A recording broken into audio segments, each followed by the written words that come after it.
Et là, on a le gouvernement Zaki, Tomi les lignes ou agnoso, tous les là à chaque fois. Tatani na mboko kolinga ke moi na yaba na kanzala, moi na la souffrir versement moto.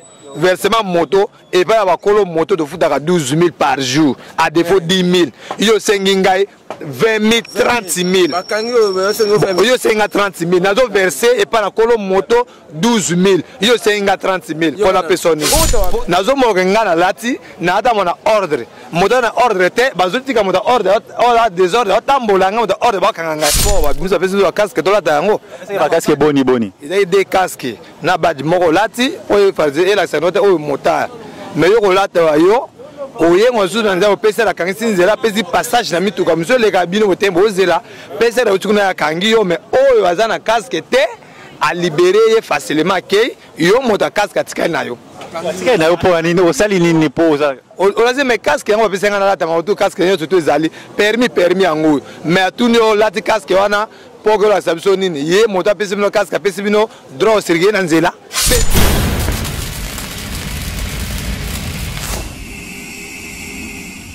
Ngai maître Diego bomoko ya mboka naza répartir ba batterie da bongsa ba batterie na 5 de africain suba na chaîne oyo bomoko ya mboka zali bien pour na biso africain télévision ya africain bomoko ya mboka tozana système alifelo ngai maître Diego bomoko ya mboka naza répartir ba batterie da bongsa ba batterie na 5 de africain suba na chaîne oyo bomoko ya mboka zali bien pour na biso africain télévision ya africain bomoko ya mboka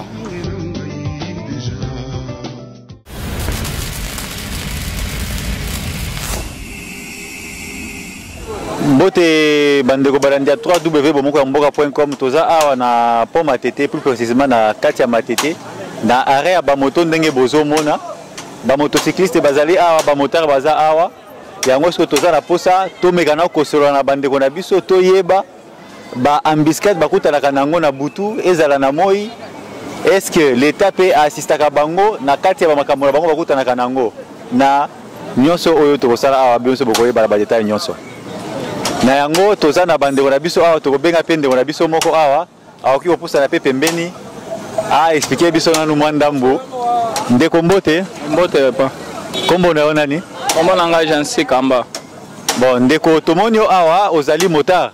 Ouais, naza motard et puis naza aussi vice-président de la commune à Matete, chargé d'administration. Ok, c'est bon. Ndeko toza awa na pont Matete, plus précisément na arrêt na bino, na station na bino tolingi to yebana nundambu o expliquer bato bazolanda biso na mokili mobimba eza na ba etando ya mike na ba téléphone na ba ordinateur bisika nyonso na poto partout dans le monde o mekana ko expliquer biso ndenge nini bosalaka revenu na bino ezalaka combien ba embuscade beaucoup tanaka nango na butu makambo nyonso beaucoup tanaka na butu ezala mabe ezala malamu et puis l'état est-ce que assistaka bino na makambo nyonso wana ndeko ouais merci beaucoup pour na mutuna wana na banzi ke na ba misala nyonso na mokili ezala kaka na ba avantage ba inconvénient ezali mais à ce qui concerne notre avantage est que premièrement d'abord nous aidons la population d'autre part nous aidons nous-mêmes mais vu la difficulté encore sur le terrain mikolo parce que mbongo d'abord ils ont par rapport à n'engo tobando ça la fois manakala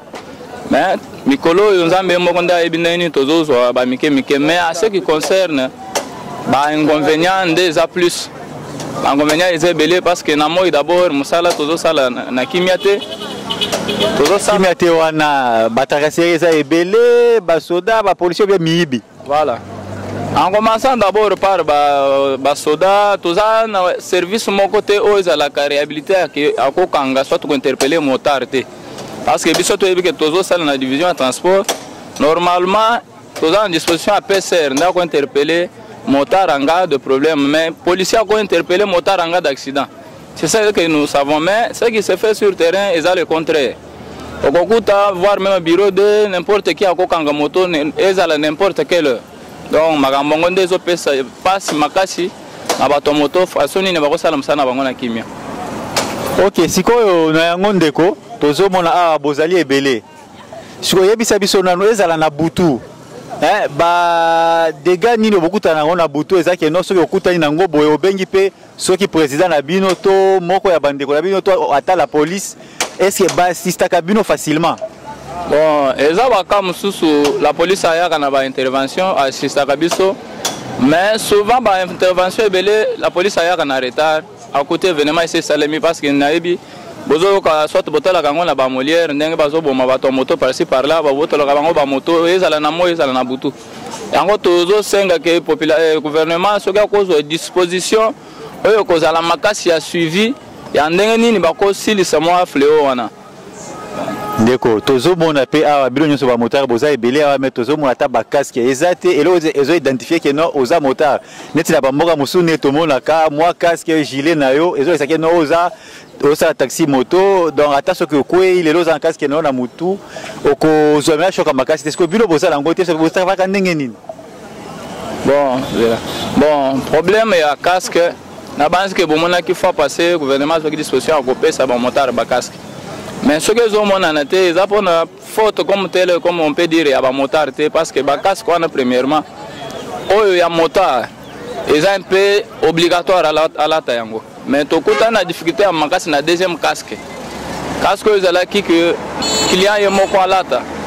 Tout le temps, on a des problèmes parce que le casque, changer dans le toit, il y a aussi des maladies contagieuses. Les seuls que le casque, on est là. Déclasser moyen pour imposer aux clients balata nezate. Bon, client a relata casquette.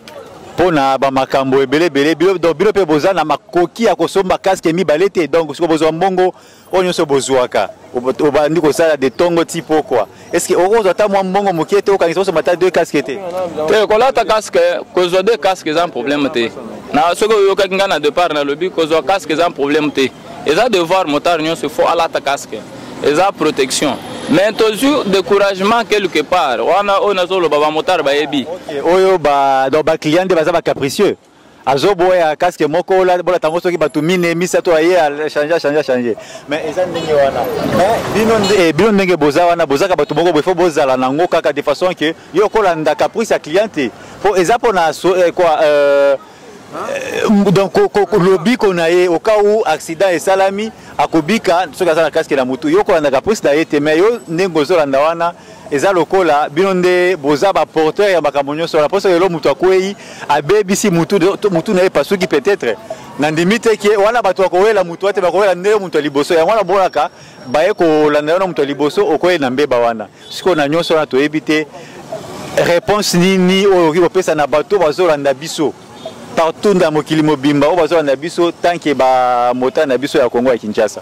Ça va na ba o bazolanda biso problème na biso ezake en tant qu'association toujours regrouper ba motard toujours na kati ya ko enseigner ko développer matière wana de préférence que mutoa est importance premièrement ya casque.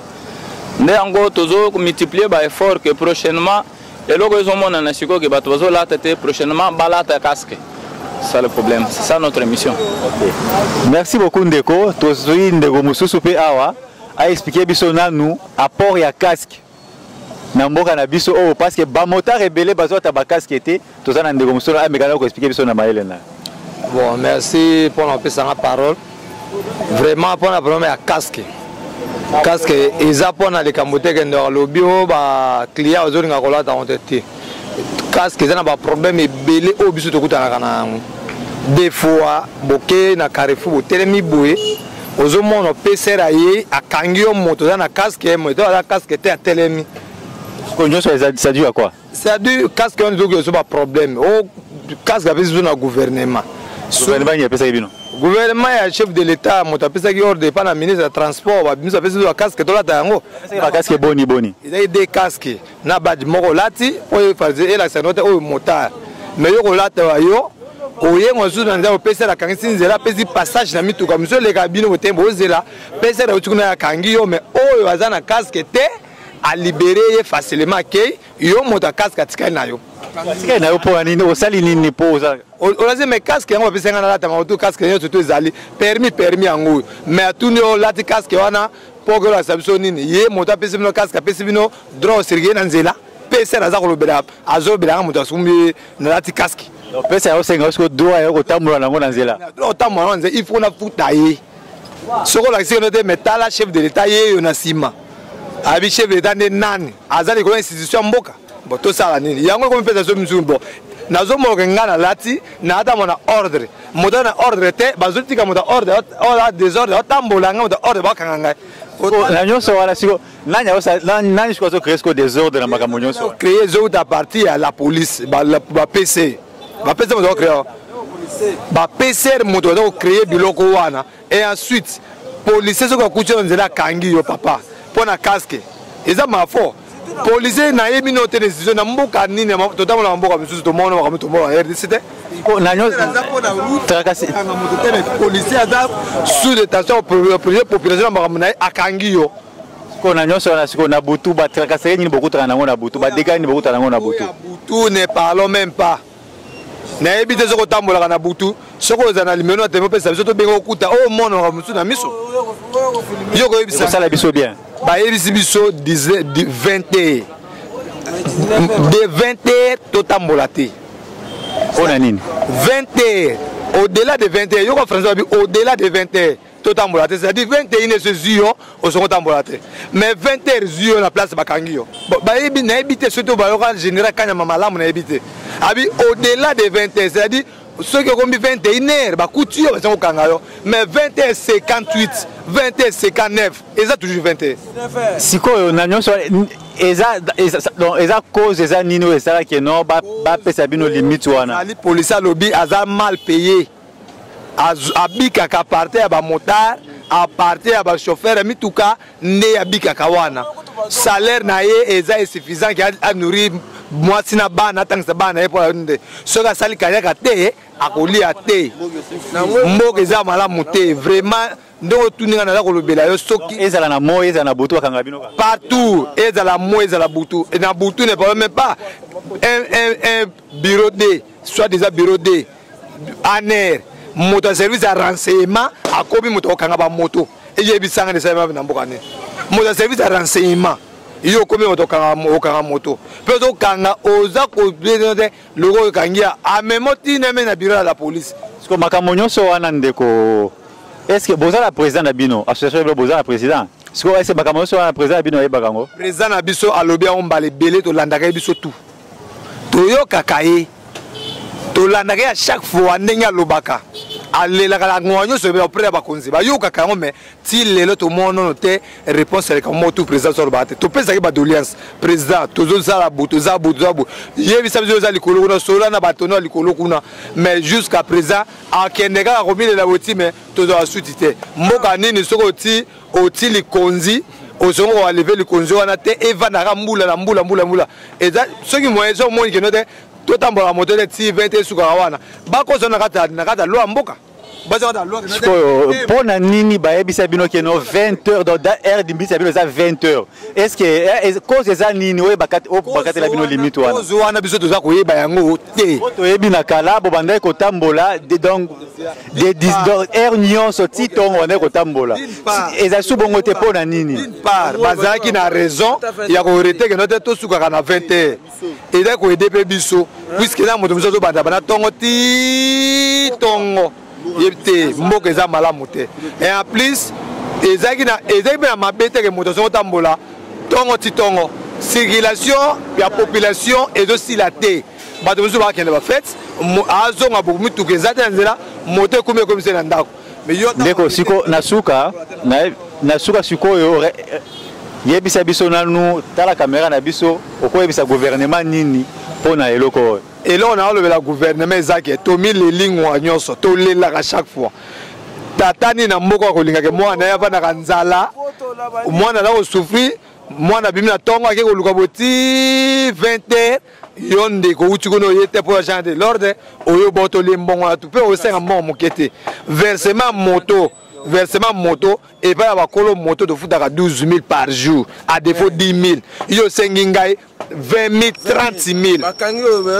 Yo senga 30 000. Nazo versé et pas la colo moto 12 000. Yo senga 30 000 pour la personne. Pour ce boto la moto, policier azara na moto te. Policier atambola na mitu ba jeep na bango ezali. Policier ko moto na moto. Akomi bo aleka bo moto policier ezala kate. Pe policier on PCRT. police apc ata mona moto puisa mosala na ye aza comme aza pe kwa motard mais yo policier de garde ya détention ya détention quelque part okomi na olongo na bureau comme kanga moto vraiment gouvernement tozo solution avec Kamboul.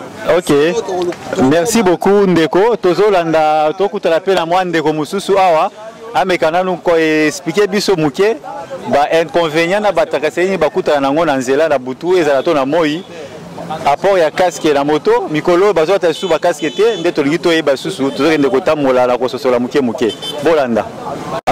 Papa toza awa tolingi jusqu'à toyeba na ndenge bosalaka na moto. Est-ce que bambongo yo bozuaka e komati na suka sanza e facilitaka bino tâche de façon que au futi ndaku bana na ndaku balia mama pe alia balata na kofuta ndaku mai na courant? Bon, ezo sunga mwa ndambo parce que ezo koka tozana bana bazotanga université na université kuna basenga mbongo ebele kofutela ndako kofuta biloko nyonso na yo kokoka te mais en partie esungaka kaka yango na koko yebisa yo bongo. Merci beaucoup papa. OK, bandeko balanda www.bomokoyamboka.com. Ça n'est fini pour aujourd'hui. Les autres allez qui n'a pas matete awa to solo na bandeko na biso ba motard to zubi ano ande to bandeko luka sikoyo la suite au prochain numéro ya makaba ya émission de Sotorolana.